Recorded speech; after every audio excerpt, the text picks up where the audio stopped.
Hello, and welcome to Interdependent Study, our podcast where we engage in the learning and unlearning work for collective liberation. I'm Aaron. And I'm Damien. Thank you so much for joining us today. Each week, we bring something new to the table and discuss our thoughts and feelings about it through the lenses of who we are and where we can go for a more just society. Well said. Thank you. We want Interdependent Study to be a space where we're always learning with one another. And Damien, you're up this week. What are you bringing to the table today? Oh, you're such a funny man. Yeah, I got jokes. I'm okay. I'm here. I have brought a brand new resource from our friends over at Interrupting Criminalization to the table for us to talk about today. This incredible resource is a report titled Shaping Reality, Building Informational Power to Resist Authoritarianism. It was written by Lewis Raven Wallace with some contributions to the report from the one and only Andrea Ritchie as well, which makes sense given her role there.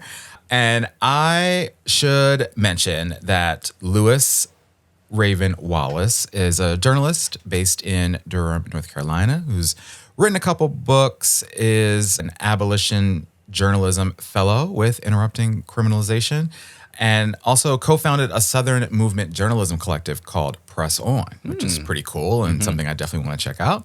And so the report that we read by Lewis for today, it was incredible. The overarching mission of this report, if I can do my best to simplify this very thorough report into one statement, if you will, was to share a framework for informational power and to encourage informational power as a key pillar in the strategy for our movement work for collective liberation.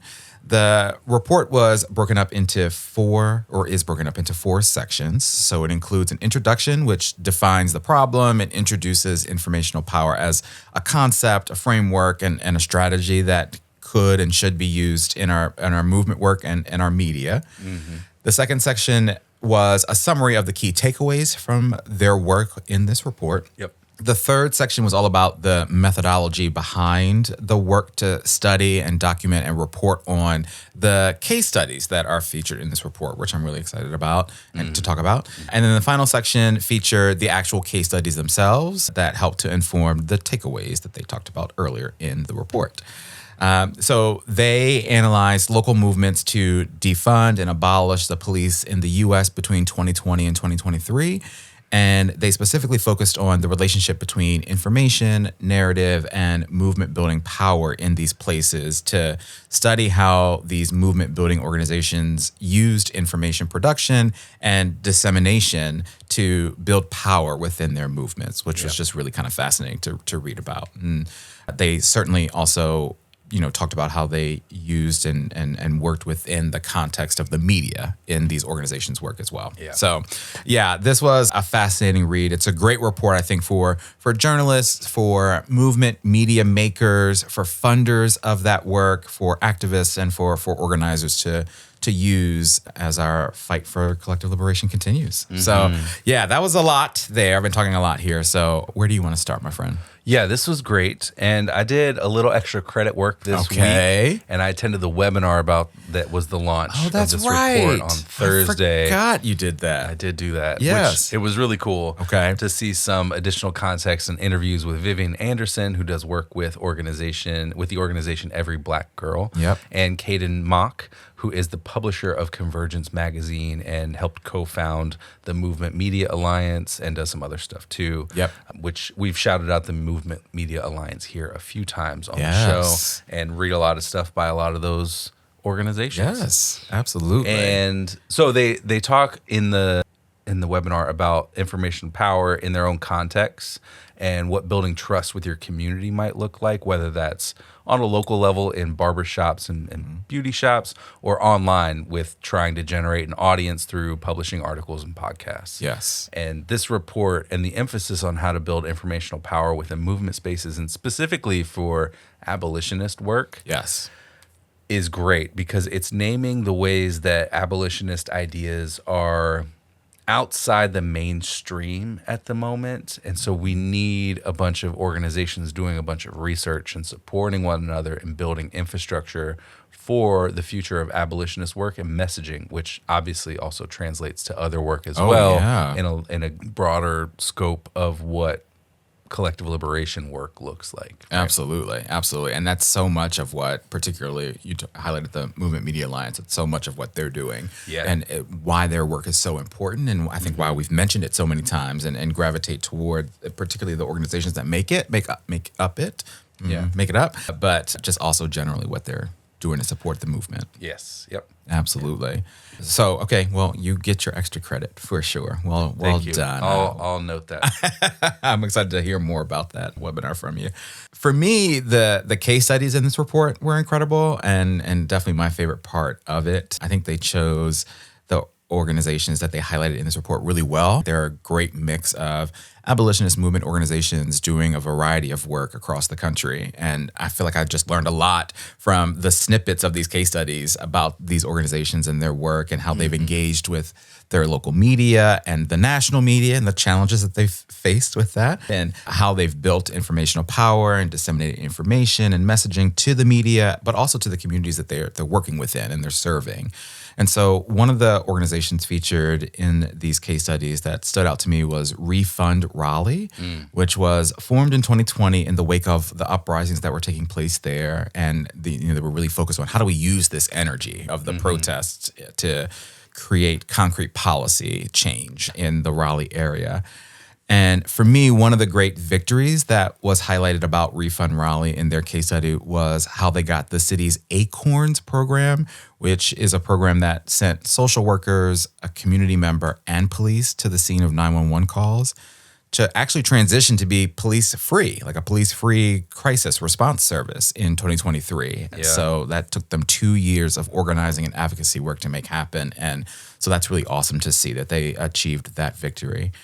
But beyond that, these case studies were also great because they also highlighted the struggles and the obstacles that these organizations face. And so for Refund Raleigh, it was, quote, one of the biggest struggles for Refund Raleigh as an openly abolitionist organization has been balancing the need for clear, radical, uncompromising language and the desire for mainstream media coverage. Progressive publications may happily publish their stories, but these aren't the only publications or even the main publications reaching the people they want to organize and build with. They're also consistently trying to counter the narratives being presented with our own analysis and the root causes of the stories being told, said Bria Perry, a steering committee member of Refund Raleigh. What's hard about that is traditionally and historically corporate media has never had a good relationship with organizers and activists, and the language we want to use and the things we want to do if it's against the status quo. It's difficult to get corporate media to accept our terms and our language and analysis of things. And that's the end of her quote there.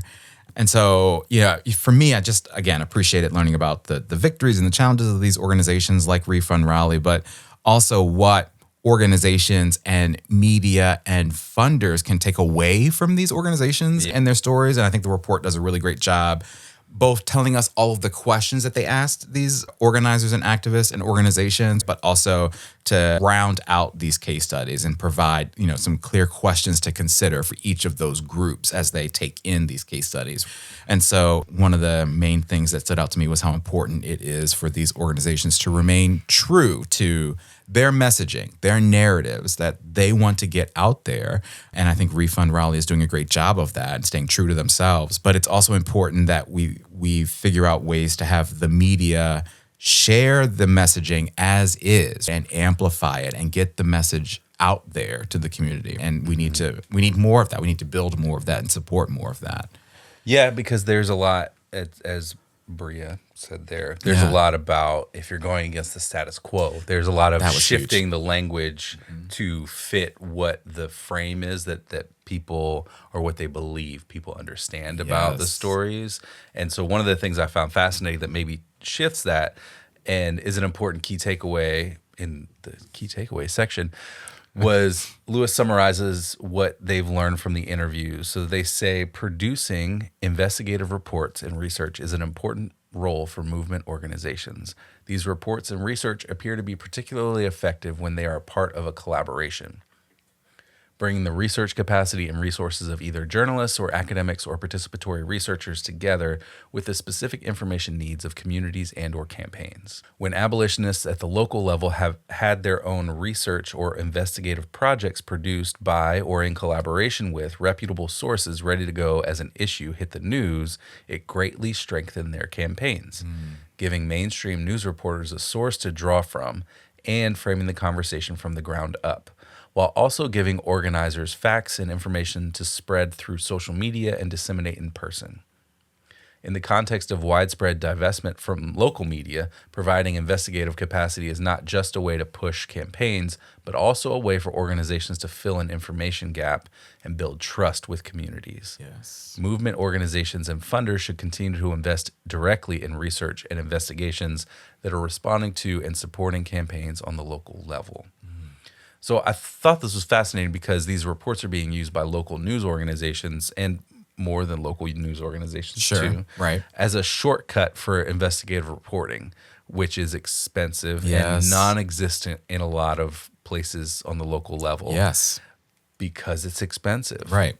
And on the other side of an investigation, you might not find a story that you feel like you can publish because the investigation yielded nothing. Right? But you still spent all that money to get there. Right. Right. And with the way that news media works and clicks and eyeballs being needed, that doesn't necessarily pay the bills, right, so to speak, on a corporate media level, which is, as a tangent, why publicly funded media is also important. That's where do we find any of that anymore? It's still there. Still there. Support your local public Yes. media folks.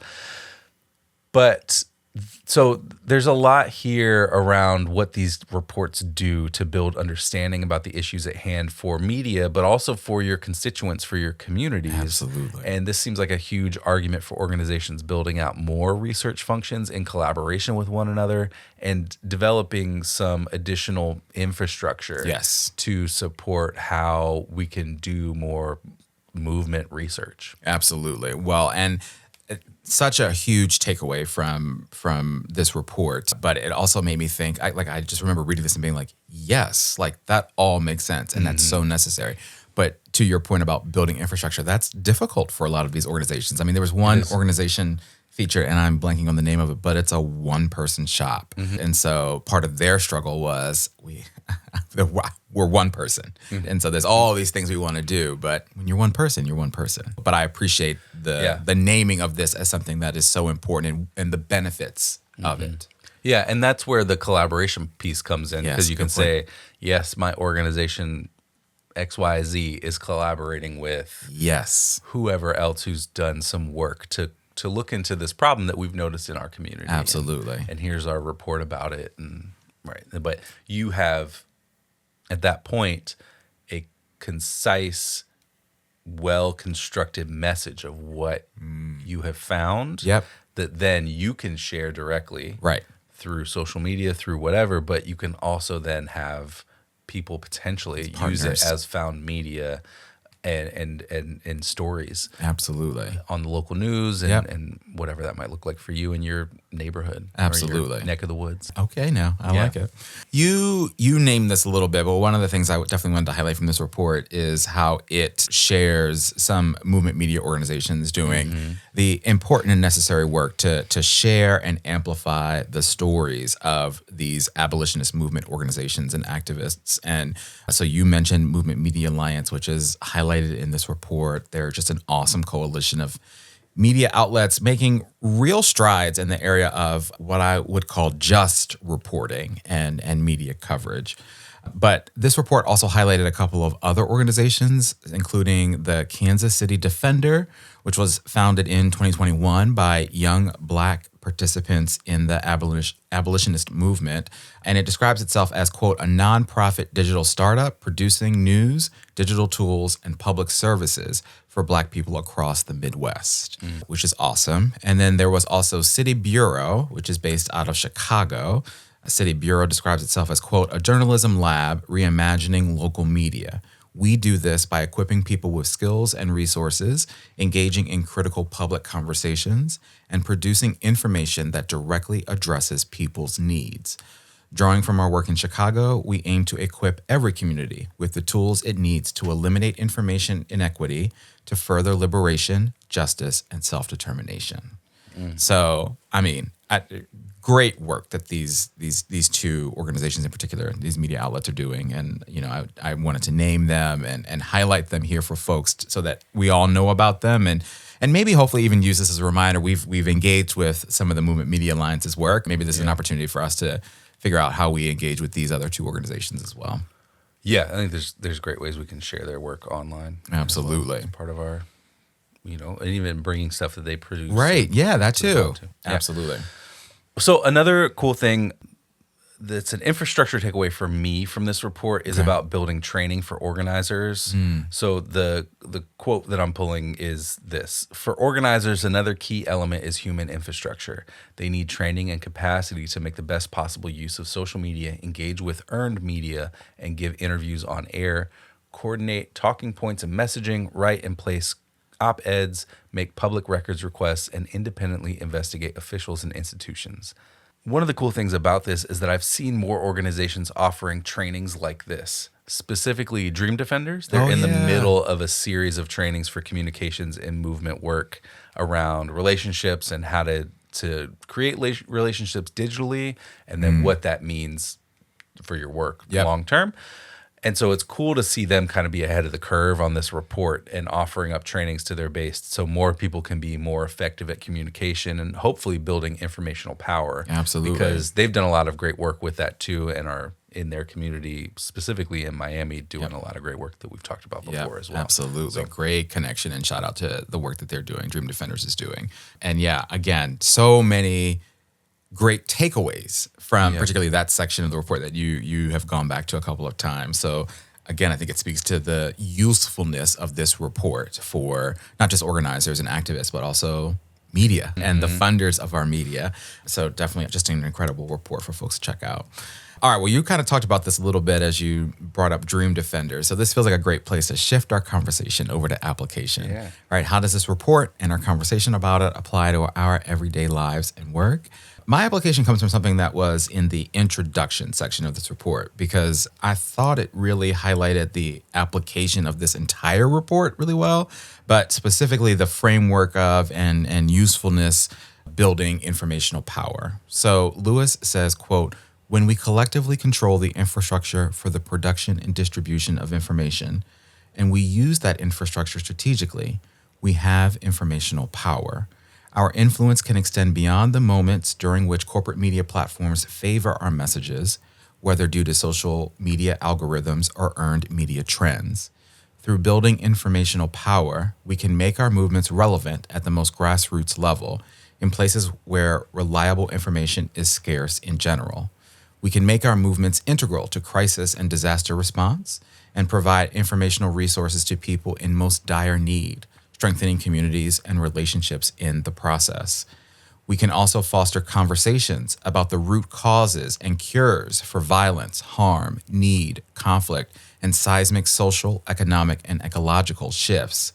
We can create and reinforce framing and messaging that does not disappear from view during the next election cycle or crisis moment, but rather shapes our visions and action in the present for the future."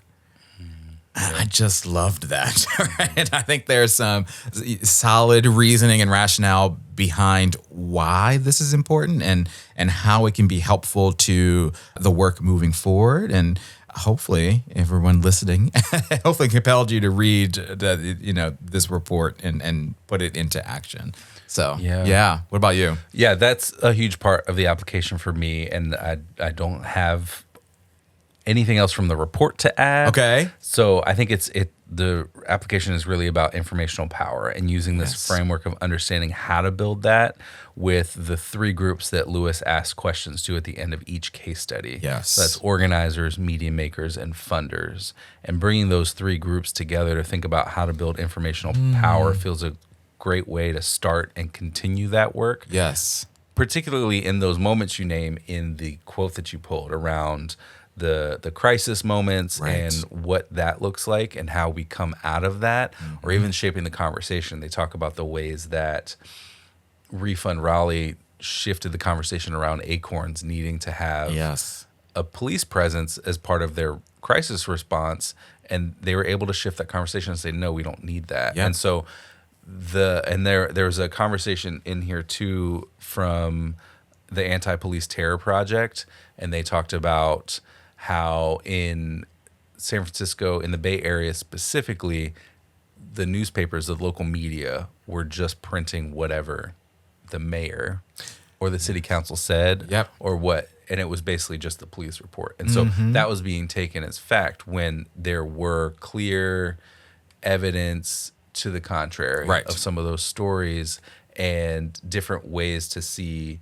that public safety can happen. And so there's also that happening where when we can bring these three groups together, we can build informational power. We can say, the conversation can shift. And we can say, okay, you can't just take this at its word. There's more going on here almost every single time. And so you have to consider that what this official statement is spin. It's one specific perspective of, it's basically a press release. And press releases are notoriously biased for the organization releasing a press release, right? You know, we don't have to talk about genes, but gestures vaguely in the Jeans air. have been in the news lately. Right. Like it's basically just a jeans ad. The police report. Press release. And so how do you then understand as a critical media eye, somebody creating media, that's not the way to go? It's when organizations are able to build informational power that then challenges those narratives and are able to show up consistently because they've released reports and done research, because they're in the community and are trusted experts. Like all of that stuff happens. And so this report was a way to bring all of that perspective together around what informational power can be and how we can build it. And I think it's all captured in that quote that you pulled. But well said on your end too. Absolutely. All right, well, let's turn now to homework. What do we want to do to continue our learning and unlearning work once we leave this table? I mentioned in my intro that Lewis Raven Wallace co-founded a movement journalism collective called Press On. And so part of my homework is to check that out and to see what kind of work they've been doing. Press On was founded back in 2019. So I'm excited to see what they've produced these past few years. Lewis also apparently has a podcast called The View from Somewhere. So I'd like to check that out as well. I just really enjoyed this report. And so I want to see what more I can learn from Lewis. What are you thinking about for homework? So to join on to your pieces about or by Lewis. Lewis also has a book coming out later this year. Oh, wow.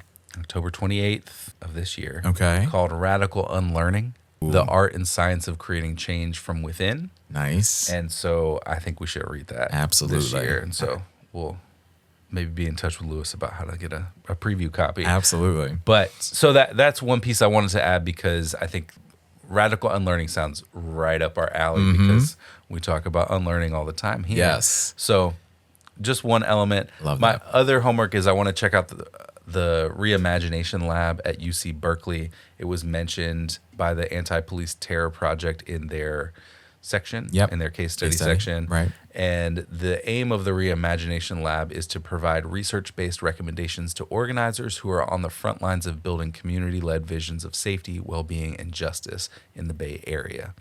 All of which sounds like a great project. So it'd be great to read one of their studies, which we could probably bring to the podcast at some point and dive into some research that is happening out of UC Berkeley in collaboration with movement work, which is not something that frequently happens either, right? As we look at people in the ivory tower, which we are connected to, frequently leaving people who are doing the work in communities out of those conversations. This is a way that's happening in an entirely different way now, which is beautiful to see. Absolutely. So let's bring it to the podcast.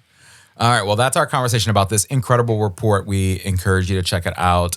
Aaron, my friend, you're up next time. What are you bringing to the table in our next episode? I'm bringing an article from Inquest, which is part of a 6-part series called Abolitionist Lessons from the Prison Belts, which is about adapting lessons learned in 25 years of abolitionist organizing from Lydia Pellow Hobbs, Judah Shept, Craig Gilmore and Ruth Wilson Gilmore. The first article is called Uneven Expansions, which is about how mass incarceration has manifested differently in different regions. Okay. So they talk about, I know Kentucky is mentioned and a few other places across the U.S. map in terms of how mass incarceration has evolved in the different corners of our country here. Oh, wow. Very cool. I feel like we've engaged with a few things from Inquest, not a whole lot, but a few. And I feel like their reporting is just so incredible and well done. And they really hit some niche, that's probably not the best word, elements of the abolitionist movement. And so I really appreciate their reporting. So I'm excited to check that article out. And I should say this is part of a 6-part series. This is the first one. Okay. And they're I think they just released the third one. Oh, wow. So they're in the middle of releasing this series. And so if you want to check that out too, there are more articles to read and more coming out soon. And more on the way. Very good. Looking forward to that. All right, well, with that, we want to thank you for joining us today. You know what we want you to do, but in case you forgot, please follow, leave a rating and review, share our podcast with the people in your life. Follow us on social media, including Instagram, TikTok, and Blue Sky. Check us out on YouTube and sign up and join us on Patreon to get notified about any new things we've got going on behind the scenes. Yes, thank you for listening. And remember, it's not about us, but it is about all of us. And we'll talk to you next week.